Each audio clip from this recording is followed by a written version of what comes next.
masayahin at magalang. Ganyan kung ilarawan ni Loreto, hindi niya tunay na pangalan. Ang 11 taong gulang niyang anak na si Marco, hindi rin niya tunay na pangalan. Naging tampulan si Marco ng tukso ng mga kalaro. Sa ganyang, pangangatawan niya, kayang-kaya siya. Nakaburol na ngayon si Marco na namatay nung Lunes ng gabi. Sa gitna raw ng Christmas party sa Barangay Salay sa Mangaldan, Pangasinan, gabi noong December 28, hinatak umano ang biktima ng kanyang mga kalaro sa madilim na lugar. Doon na raw siya pinagtulungang bugbugin. Hindi raw agad nagsumbong si Marco sa kanyang ama sa takot na sugurin ng kanyang ama ang mga kalarong ng bugbog sa kanya.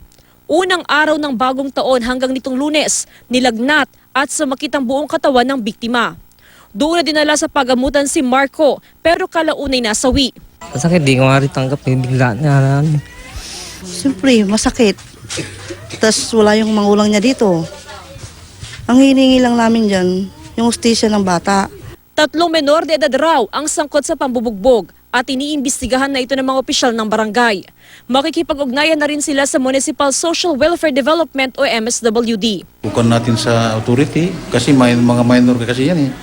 Kung anong dapat na gawin ngayon. Ayon sa isang psychologist, tila lumalala ngayon ang problema sa bullying.